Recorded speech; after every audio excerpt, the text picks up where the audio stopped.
For so many of us, turning 30 feels like saying goodbye to some of the best years of our life. A deadline for settling down, having life figured out, and collecting some significant achievements under our belt.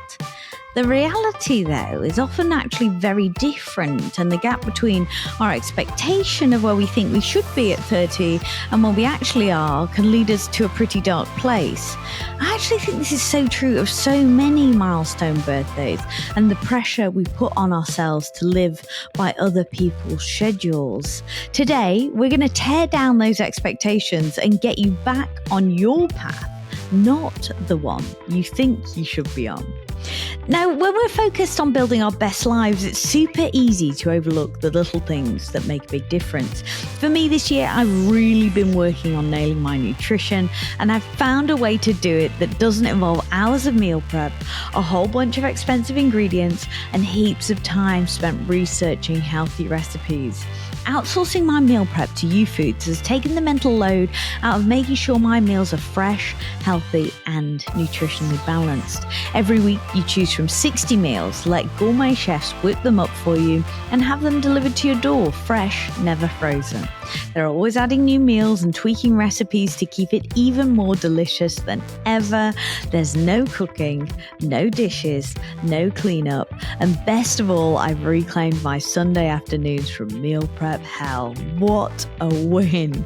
Make sure you use my code HELPFUL, HELPFUL, for up to $200 off your first 5 boxes. My guest today is Kate Berski. She's on a crusade to tackle 30 phobia after feeling the same wobble in her late 20s, but going on to find that her best years were in fact ahead of her. Fulfilling relationships, growing a successful business that she went on to sell for $150 million. Woof! And finding true life satisfaction. Kate, your story is just like the most inspirational, amazing story. It's so cool, but really relatable too. Tell me about the wobble that you had in your late 20s.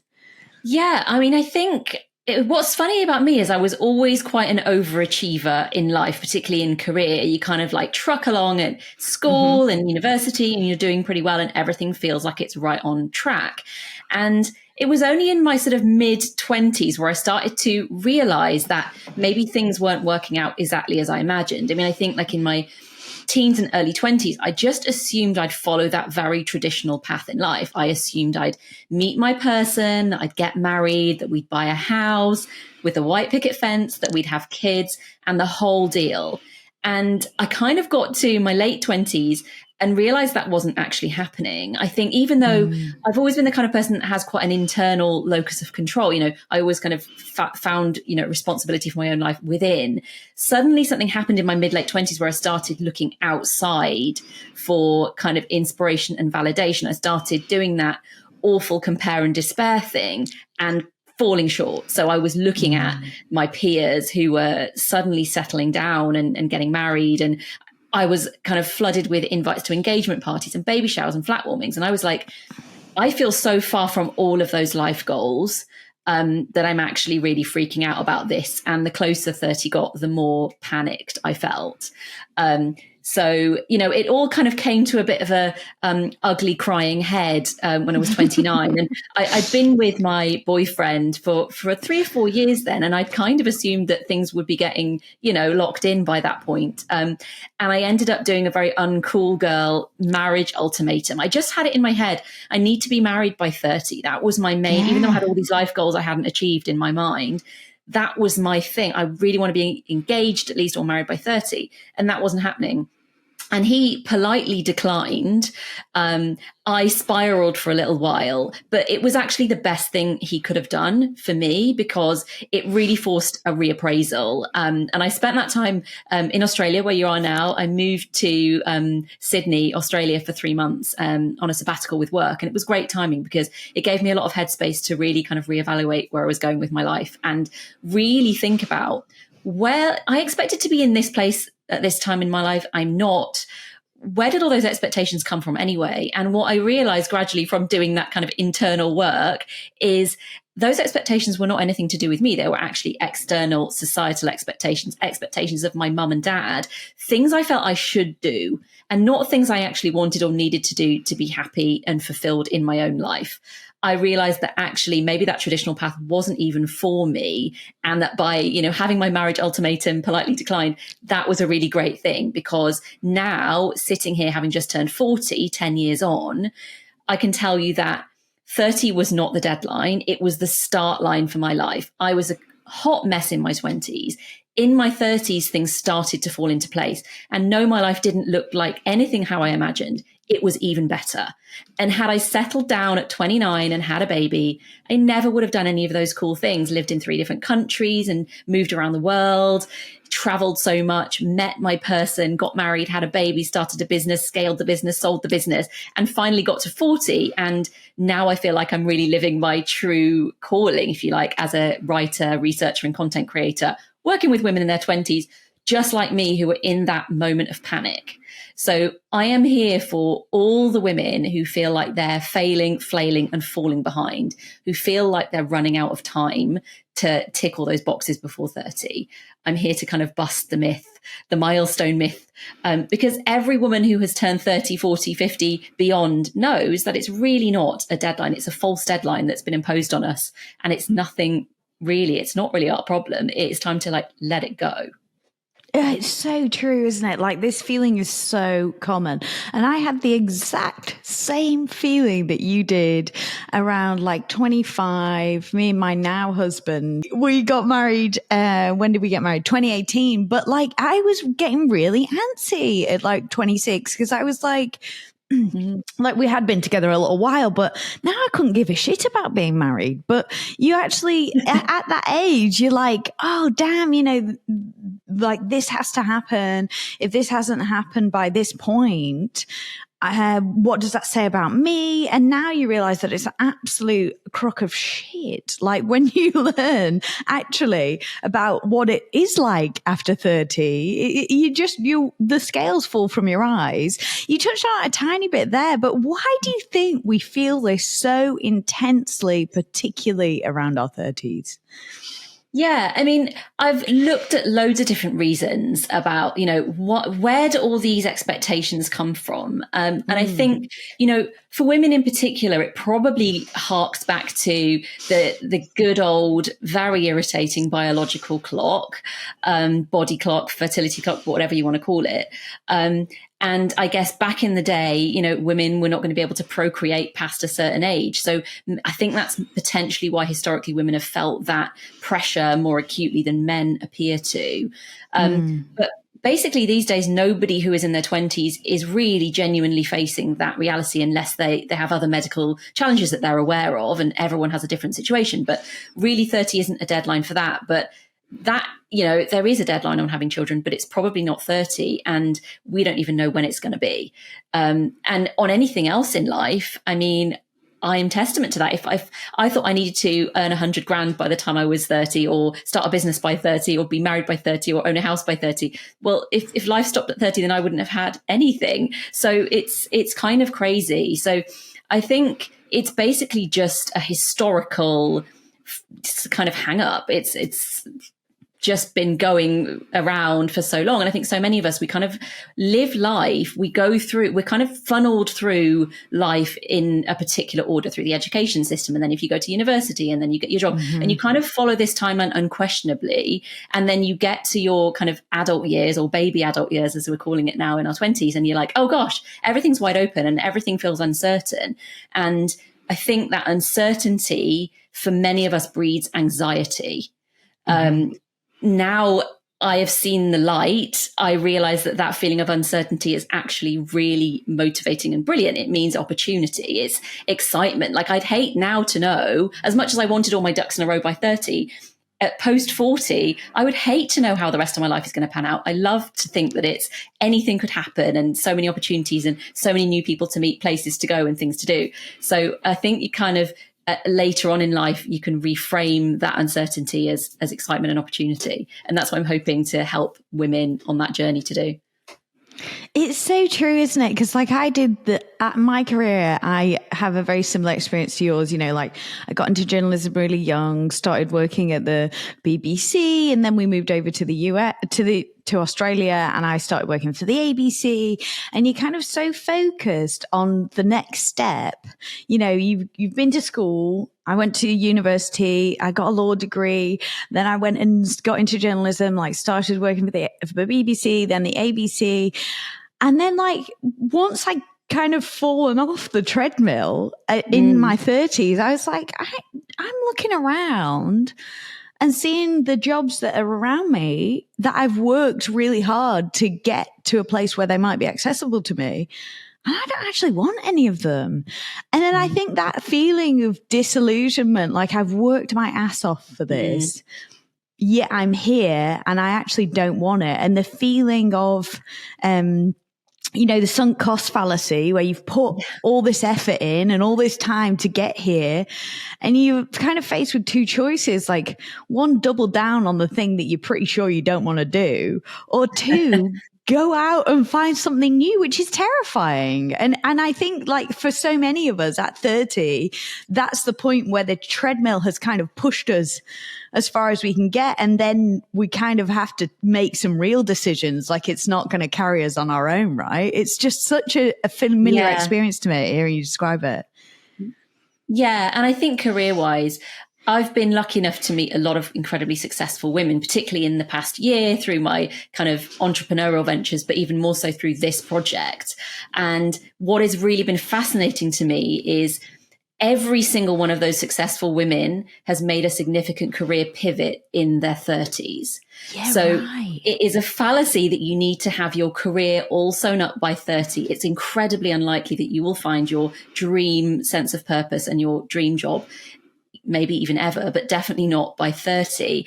And it's okay, because we've got our whole lives to pivot and pivot again. I mean, I'm 40. I've had 3 different careers. I had the advertising era where I worked in ad agencies and completely burnt out, but loved it. I had the entrepreneur era, and now I'm in a creative era again, you know, writing, content creating, researching. So it is never too late to start a new career and pivot. And definitely with the sunk cost thing, you know, don't invest further time, energy, effort, and emotion into something which isn't serving you. 100%. And I take great heart in hearing stories like you know, incredible women like you, Kate. And my mum has an incredible story like this. She had a pivot in her 30s. Like she did 12 years in nursing and then got into journalism, incredibly successful broadcasting career. Then we moved it to the UK now. Then we moved to Australia, and now she's incredibly successful in philanthropy. It's like, this is just the way that our lives work. But I think we kind of had these old expectations from generations past that you pick a career, you get really good at it, and that's like how you kind of define your life by that career. Whereas now things are very, very different, aren't they?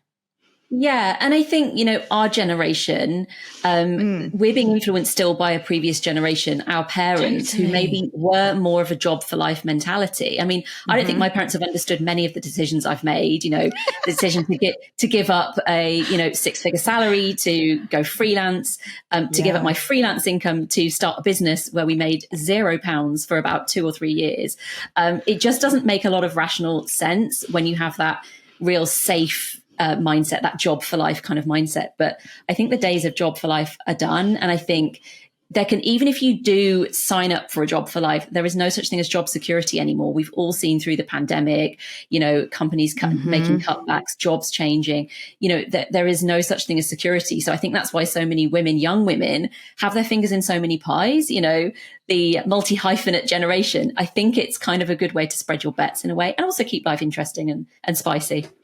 Yeah, absolutely. And I want to get on to like how we can get out of this funk in a minute, but I'm just like really enjoying talking to you about this, because it's like, I feel like that too. You know, when you hear somebody voice all the things that you've been thinking, it's just like so life affirming.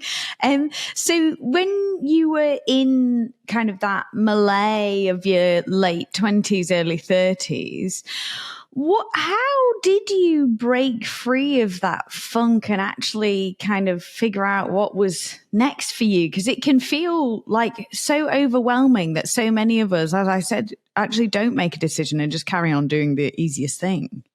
Yeah.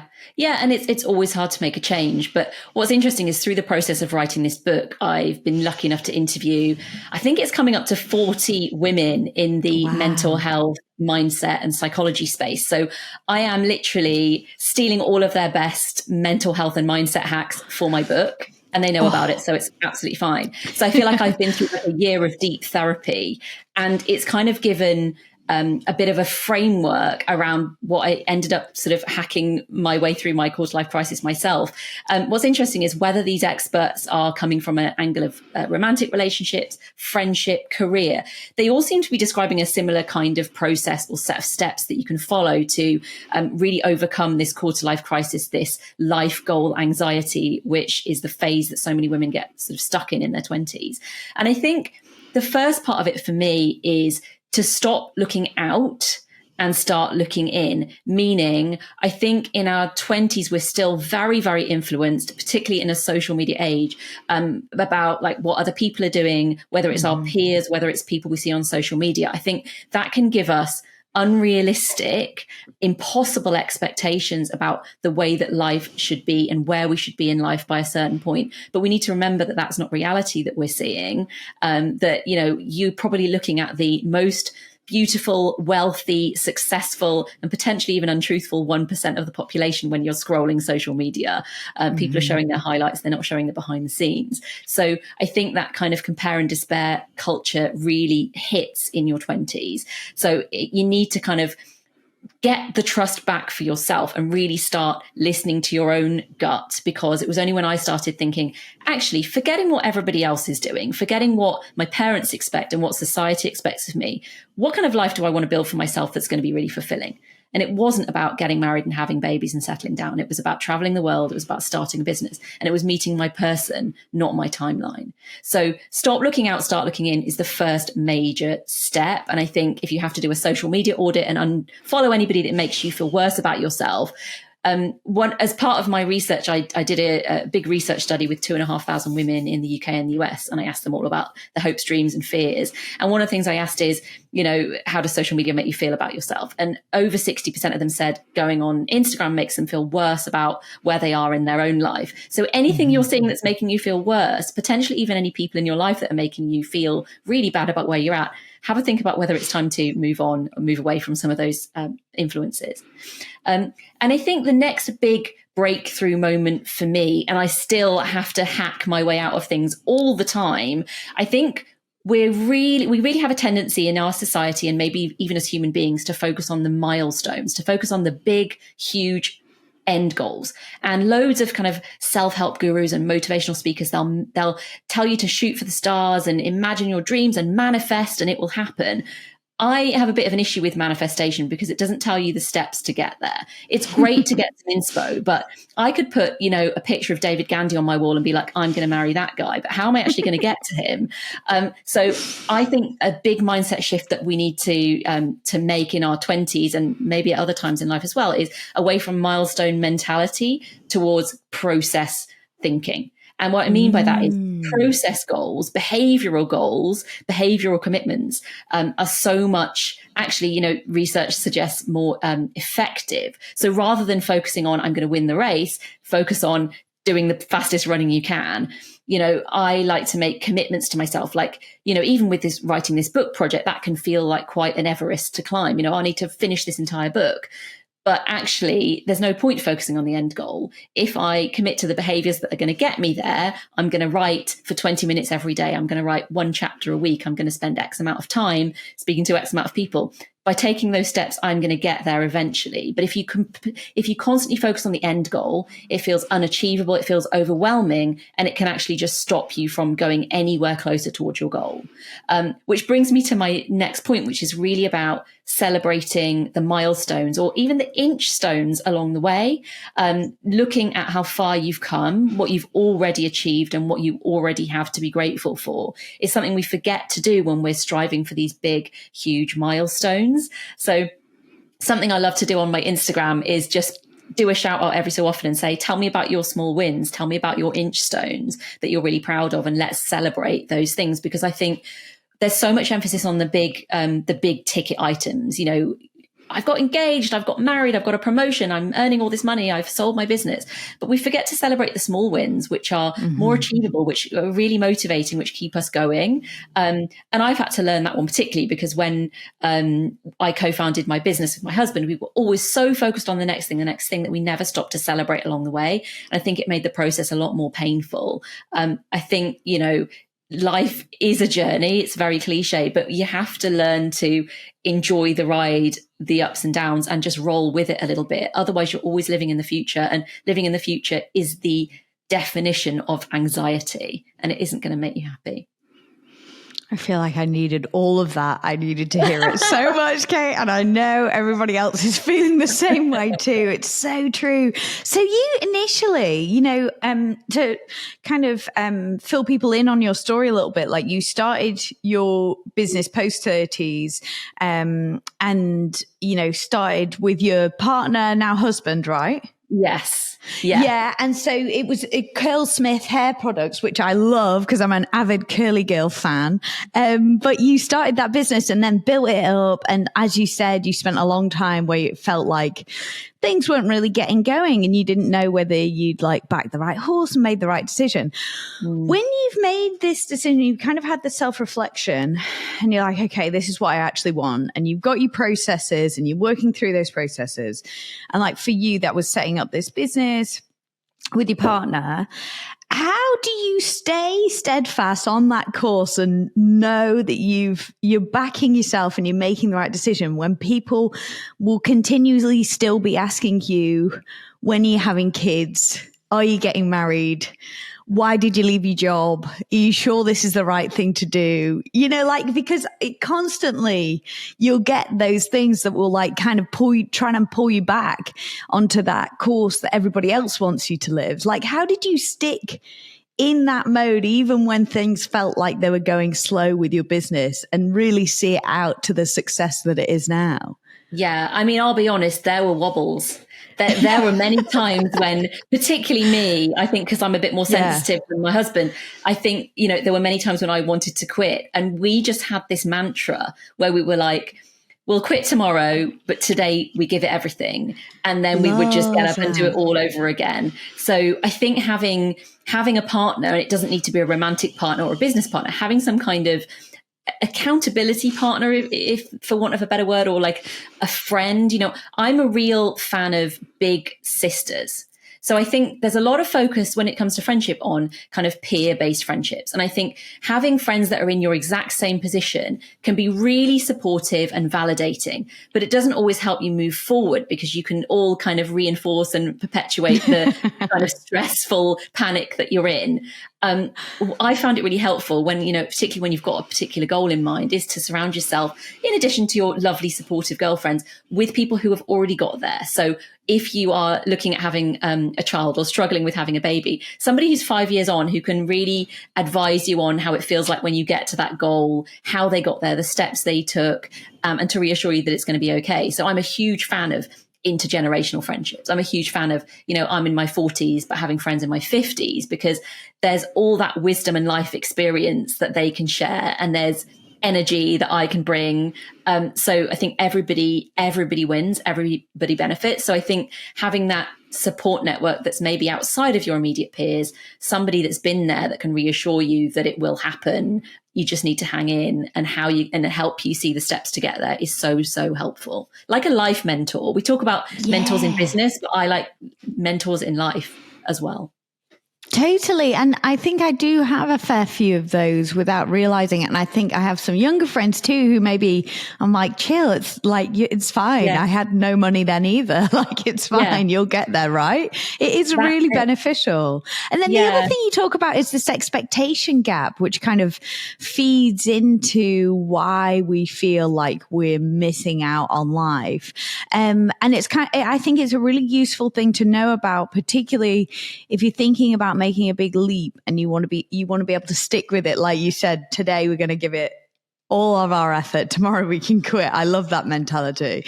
But I think the expectation gap is a really helpful thing to know about. So tell me about that.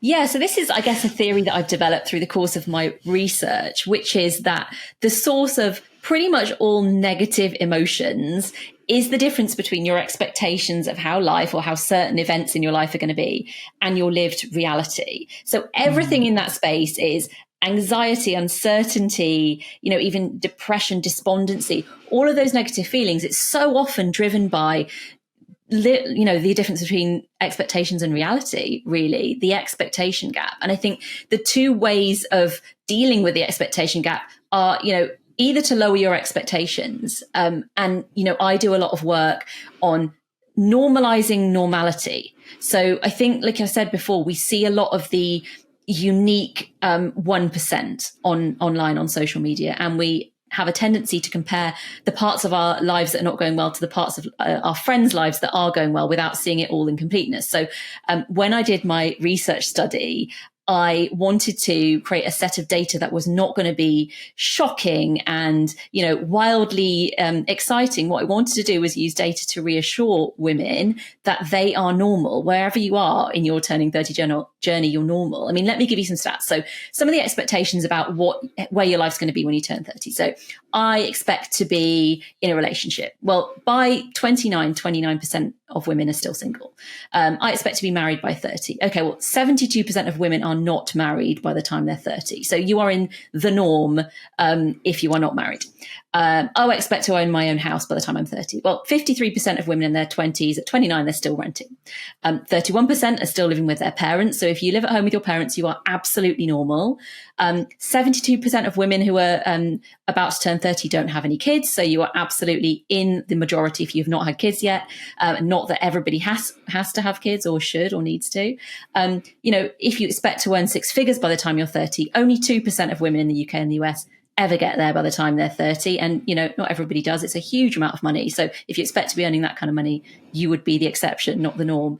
And even this thing about, being your own boss, only 6% of women at 29 are self-employed or are their own boss in any capacity. Wow. So I just want to kind of normalize being normal because so many women come to me and they're like, oh my God, I thought this by that. And everybody else no. If you have not achieved all these things by 30 or ever even want to achieve these things, you are absolutely normal because, everybody has their own path. It is not possible to be behind somebody else because everybody's on a different path. So you're on your own path. You're not ahead or behind. You're just on your path. That is your journey and things will happen at the right time for you. And it doesn't need to look like everybody else's life. Now, this episode is brought to you by my friends at YouFoods. This year, I decided to have YouFoods take charge of my meal prep. No more mental load of not only deciding what's for dinner, but making sure it's fresh, nutritionally balanced, and delicious. And let me tell you, it's been an absolute game changer. I no longer waste my Sunday afternoons filling containers with boring recipes that I don't even want to eat when it comes to dinner time. YouFoods deliver gourmet, nutritionally balanced meals, fresh, never frozen, right to your door. All you do is hop online and choose what you like the look of from over 60 meals that are constantly being tweaked and added to so they're more delicious than ever before. And best of all, there's no cooking. No dishes and no cleanup. Make sure to use my code HELPFUL, HELPFUL, for up to $200 off your first 5 boxes. And so I guess a big part of this is like switching our mindset to seek external validation, to actually being able to validate ourselves and get good at internal validation. One of those things that will help with that, I imagine, is probably like celebrating those small milestones, right? But are there other ways in which that you've adjusted your mindset so that you can actually see your successes and validate yourself rather than seeking that externally? Yeah, I mean, I think you've got to have a chat with yourself quite often. And even hard to do. I'm hard to pin down. So hard to do. So hard to do. And I think, one of the things I've learned from, the psychologists, the psychotherapists that I've been talking to create my book is, they'll talk about mindfulness. And I don't mean kind of vacant meditation or anything like that. I just mean being super, super aware of particularly your negative self-talk, your self-trash talk, because I think as much as we can say social media makes us feel bad, we're the ones that make ourselves feel the worst. We beat ourselves up. We're not kind to ourselves. And I think you just need to be aware of when you're thinking or saying something really negative to yourself. You know, it happens. You might have triggers as well. For me, it's when I'm tired, and I've got a small child, so that happens quite often. And I've just had to learn to switch it off, to be like, I see you self-doubt, and I see you overwhelm, and I know exactly why you're there, because I'm tired. So I'm going to switch you off. I see you there, but I'm tuning you out, and I'm going to have a good night's sleep, or I'm going to have a nap, and everything is going to feel so much better. So don't, just be kind to yourself, have some self-compassion, and really try to not ignore the self-talk, acknowledge it, recognize it, but try to reverse it, because that is when you if you keep telling yourself negative things, those pathways get reinforced in your brain and you can become those things. So, and if you can't do it for yourself, do it with somebody else, get a buddy, have a really open and vulnerable conversation, talk through. I always think it's really helpful to talk through what's really worrying you. There's this thing that I like to do called the should test. And it's so funny. Pretty much every DM voice note I get from people following me involves the word should. And anytime somebody is saying the word should, that is flagging to me that is not an internal unmet need. That is an external societal expectation. I should be doing this. Well, okay, you should. Society says you should. What do you say you want to be doing? What's really going to make you happy? What's really the unmet need here? Because to come back to my example of wanting to be married, that was totally a should. That was a societal expectation, an expectation of my family and friends.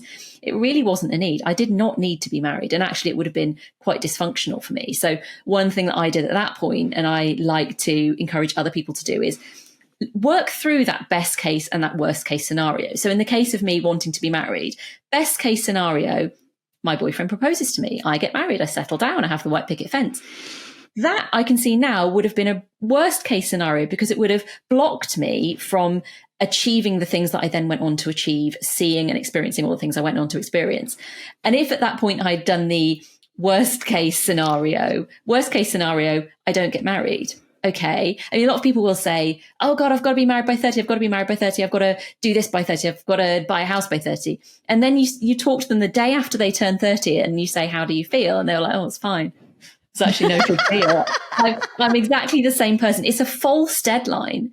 It is completely bogus. And we need to just let it go, just laugh in the face of milestone birthdays. But, the reality is that milestone anxiety, birthday blues is a real phenomenon.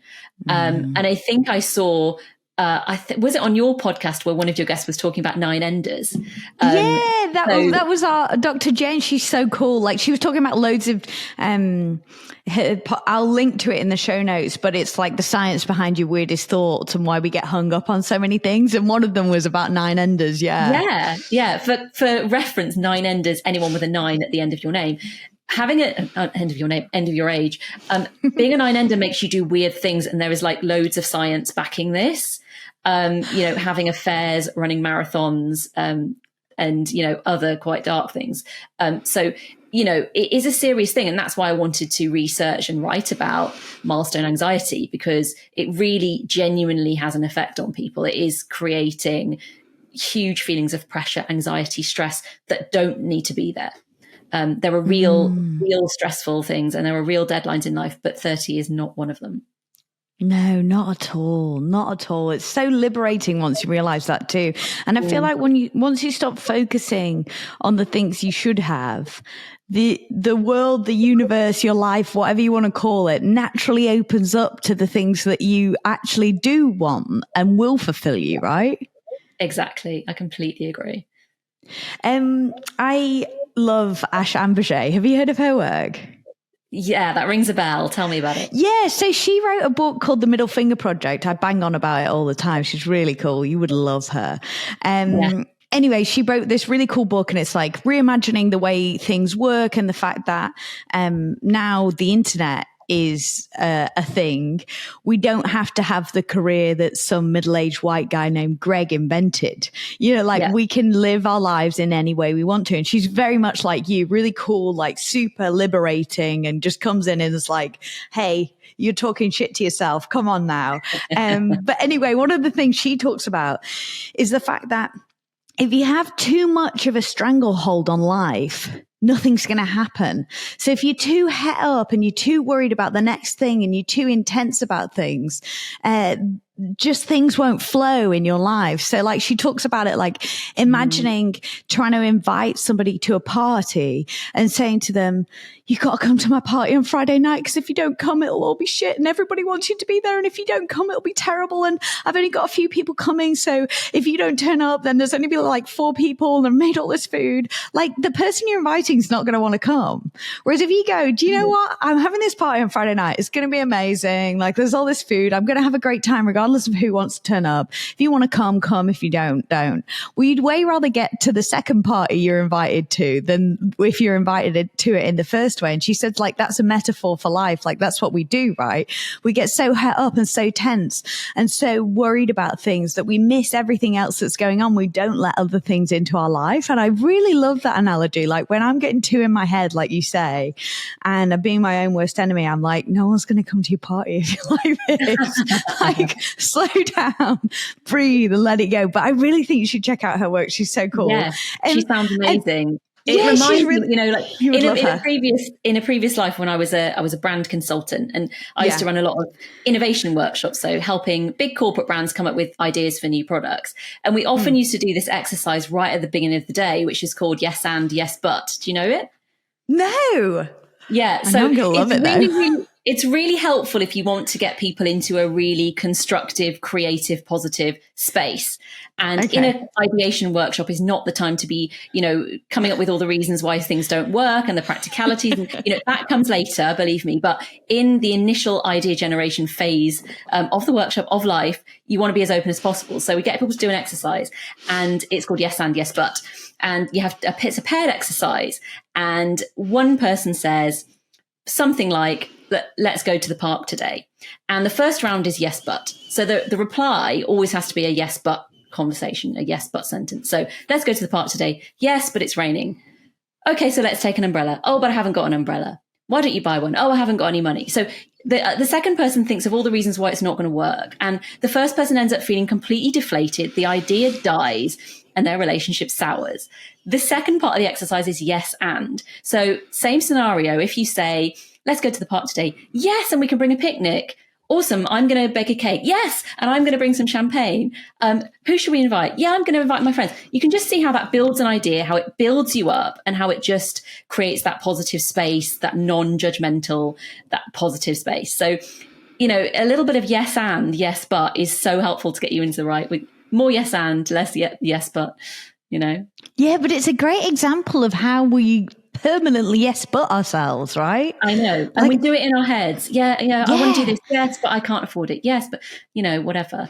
You know, try a bit of yes and see where it gets you. Ooh, I like it. I love it. And so many of our goals like that center around 30, I know a lot are to do with relationships, and particularly with women and the sodding patriarchy, putting all these stupid ideas in our head, you know, that we have to somehow lash ourselves to another person to be valid. And that is so incredibly not true. But lots of these goals are around our career, and the idea of success that we've created in our minds. So once we've kind of decided what we actually want to be doing and how we want to get it, we've got our processes. How do we make sure that we don't burn out on this? Because you say you've burnt out a few times in your career. Like, how do we make sure we don't get entirely swept up in it? Because even though it is something that you're passionate about and that's fulfilling you and that you're really enjoying doing it, it is still impossible to get super burnt out by these things, right? It is. I mean, what's interesting is I've always worked really hard in whatever I'm doing. the times when I've burnt out are the times when I've had the least control or the least perceived control over my situation. So when I worked in an ad agency and I was working insane hours, but I could be given a new project or a new huge piece of work at any time by my, seniors and superiors, I was under a huge amount of pressure, but I couldn't control how much work I was taking on. That is when I was more likely to burn out versus running my own company, being freelance, where I felt I could always say no, say stop, say do it tomorrow. There is a lot of pressure in running a business, but the more control you have or you feel you have over a situation, I feel the less likely you are to burn out. And I think that's why so many of us are embracing that kind of freelance working model, because I just found it so liberating when I could know in my mind, I can say no, I can quit, I can fire my client, whatever it is. And sometimes you need someone to remind you, like my husband would say, we can quit tomorrow. Just even giving yourself mental, you're not going to quit. But you giving yourself permission that you can, that there isn't a get out clause. Nothing is set in stone. Nothing is for life. You can get out of anything apart from having a baby, which is what I've now learned. But any other decision in life with the best lawyers, you can get out of it. So don't worry, just go for it. I love it. I know. What am I now? 33 weeks pregnant. So I too have learned the hard way. Thank you. But I too have learned the hard way that you can't get out of it. And I'm only just at the beginning. So you say now, you've been on this incredible journey building your business, turning this £70,000 investment into 150 million. It's just a remarkable story. But you say that you faced some severe rejection along the way, and you've now become really great at dealing with rejection. Tell us your secrets, please. I think it's like, they've got in psychology, if you've got a phobia, there's a treatment called flooding, where you just experience so much of that thing that you just have to get over it. And I pretty much think that's what happens when you're an entrepreneur and you're pitching for investment, or you're trying to get into retail stores, or trying to convince celebrities to promote you, whatever you're trying to do. It is 99% rejection and 1% validation. No one gives you a sticker when you run your own business. So you kind of have to get used to giving yourself a sticker. So yeah, I mean, I think, we obviously made some mistakes. I said earlier, we would have celebrated a little bit more along the way if we'd have known how motivating that could be. But yeah, I think just experiencing it and realizing that you've got through it and you've survived it, and you live to tell the tale. You're living proof that you can do hard things. I spoke to a friendship coach recently, and she was telling me these mantras that you can say if you're a bit nervous about going into social situations or meeting new people. Tell yourself, I can do hard things. I am a loyal person. I am a kind person. These are all the things I've got to offer these people. And if somebody rejects me, that says more about them than it does about me. And, the other thing I learned through the business is, in not all scenarios, but in a business situation, very often, no doesn't mean no, it means not now. So we would be kind of quite rudely rejected by investors who a couple of years later approached us asking if they could invest. We would be turned down by retailers who we ended up getting stocked by in the end, because at the beginning, it wasn't the right time. Things change, you develop, your business develops, whatever it is, and it might be the right time when it comes around again. So I wouldn't close any doors now, having learned from that experience as well. I hope it helps. So helpful, and really reassuring, because it is so tricky. Like, as a journalist, I think also you get very used to rejection. You're permanently asking people to talk to you or people to support what you're doing. And a lot of the time you get a no. And I just think if you don't ask, you don't get. So I would be more embarrassed not to ask than I would like to feel that sensation that I hadn't tried. So for me now, I also think like so much of this is the numbers game, right? Like you just have to put so much out.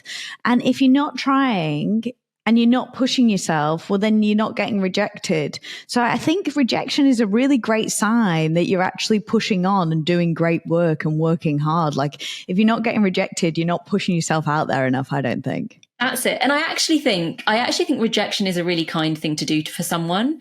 Yes, I agree. I think a more unkind thing is to ignore somebody. I cannot bear ghosting. And I hate that it seems to be becoming a thing, not just in dating, but in professional. I think it's lazy. I think it's mean. It doesn't take you a second to say, thank you for getting in touch. This isn't for me, or not at this time, or whatever it is. You can say it in a nice way, but being ghosted and leaving people hanging is just the worst feeling, because again, it's uncertainty. I am happy to get a no, thank you, and I'll move on. But it's hard to move on from a waiting game. Totally. That's so true, isn't it? It's so true. And so you also talk, this is kind of in the area of milestones, but once you sold your business and, you know, you've been slogging away at it for years, not knowing if it's going to be a success, you know, working really hard, but as you say, being rejected by people who then later come to you, you know, this is a hard journey. You earn every single penny of this. And then you get to the point where you sell the business, but tell me about the arrival fallacy, because this is something we all have to watch out for. I know. And this is one of the dangers of having a milestone mentality. So I think a lot of us live in a state where we tell ourselves, or we say out loud even, I will be happy when. I will be happy when I'm thin. I will be happy when I've got this amount of money. I will be happy when I'm married. I will be happy when I have a baby. I will be happy at one certain point in the future. The challenge with that is you can get there and it doesn't feel that way, or you can live your whole life in the future and never feeling happy in the present. So it's a bit of a dangerous game. But nonetheless, you know, when you are an entrepreneur, you can't help but dream about the day when it is over and you finally have, you know, touch wood, fingers crossed, money in the bank. So when it happened to us, it was such a weird feeling. So the process of selling a business, it takes about, you know, it took us about 9 months from kind of putting ourselves on the market to finally sort of signing the papers and having a done deal. And there's a lot of work that goes on behind the scenes in selling a business. It's like a separate side job. But anyway, you know, when it finally happened, and the whole time you're kind of on the edge of your seat, it's a bit like buying a house. Like, it can fall through at any time, you know, and you get through certain gates, you know, exchange, completion, all that kind of stuff. But, you know, you don't actually really believe it until everything is signed. And that happens right at the last minute, much like with buying a house, you finally get the keys. So you're on the edge of the seat. You don't quite want to let yourself believe that it's happening until it's happened. And when it does, you know, I remember we sold to an American corporation. And so we got this phone call, this very formal phone call about 10 o'clock at night, which was way past my bedtime. And they said, it pretty much said the deal is done in this very like robotic voice. And then it was like, by then, it was no like celebration. Congratulations. It wasn't like in the movies where somebody signs a record deal and it's all sexy. Like, it wasn't, you know, I was pretty much in my pajamas. My daughter was a terrible sleeper. And I was like, I'm going to be up at 5 a.m. Like, I can't be popping champagne right now. So it was quite an anticlimax. I think the only thing we did do that night was phone my father-in-law. And he was just like, oh my God, so you guys are both unemployed now. He was super, super worried about us. I think he almost like brought like a meal round, you know, we might be destitute and hungry. So bless him.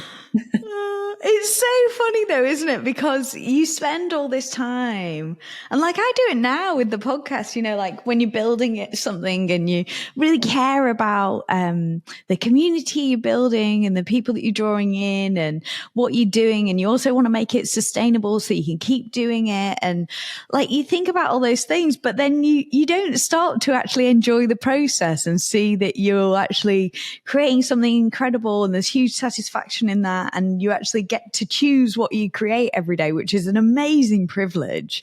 And then you get to that point where you think that you've made it, and your father-in-law goes, well, so you've both not got a job then. And it's just like, oh man, you can't win, right? Again, though, it goes back to that internal validation, right? And celebrating those small milestones, because if you don't, nobody else will. Yeah, that's it. And you touched on a really interesting point, which is I think there's quite a lot of research that says we're actually happier and more fulfilled when we're on a path working towards our goals than when we've actually achieved them. Because what most of us do is we shift the milestones. You know, we're like, okay, I've done that. So what's next? What's the next? And we never let ourselves enjoy the moment or feel the achievement. So yeah, like really, it's so cliche, but you really have to enjoy the road and not just the destination. Yeah, so cool. I'm so thrilled for you. And so if we are, kind of in this point, regardless of our age, I guess, where we're thinking, yeah, I've got all the things that they said I should want and it's just not it.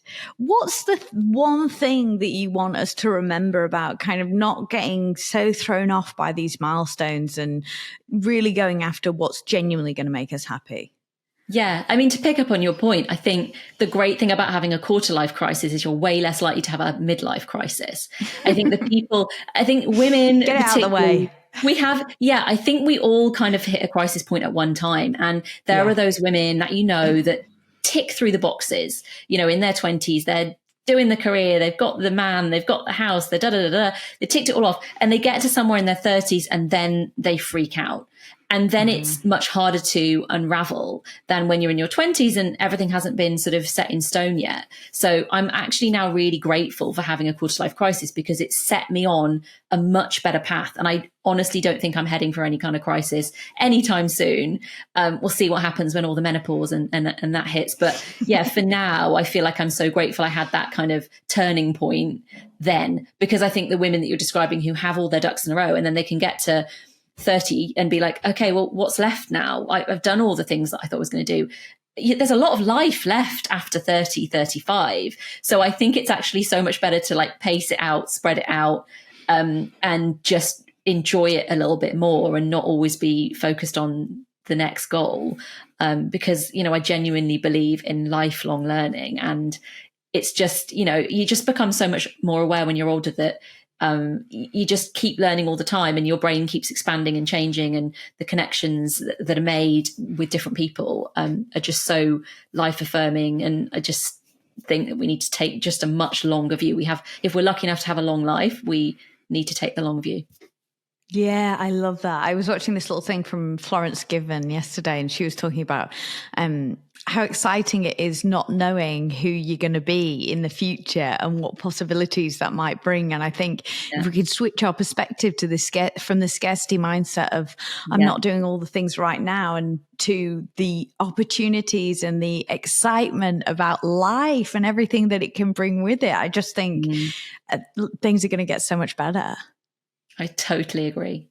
Yeah, I love it. Kate, this has been an absolute joy. Thank you so much for chatting to me. When might, not putting any pressure on you, but when might the book be out so we can read it? I don't put deadlines on dreams.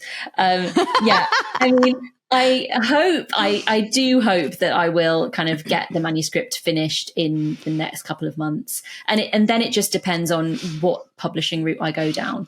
I think if it's traditionally published, it'll be a bit longer. I think if I publish it myself, it'll be a bit quicker.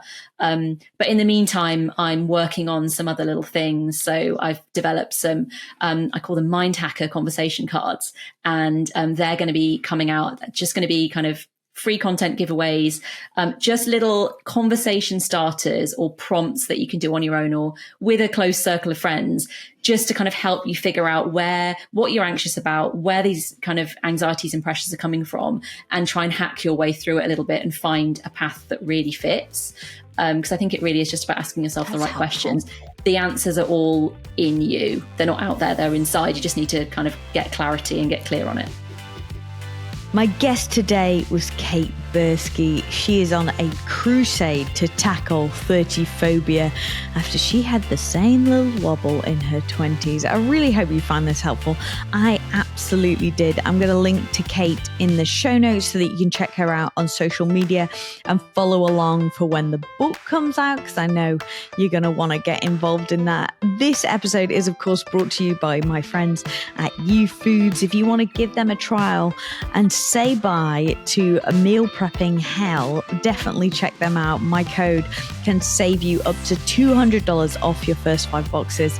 It's helpful, HELPFUL. I'll put a link in the show notes to that too. If you're just joining us for the first time, make sure you subscribe so you never miss an episode. I would love to have you in our little self-improvement club. You will get a weekly dose of science-backed self-help in your feed every week, and that is a wonderful thing. If you're enjoying the episodes so far, please leave me a review wherever you're listening. I really love reading them, and it helps other people find our little self-improvement club. I'm Ed Stott. I sincerely hope that's helpful.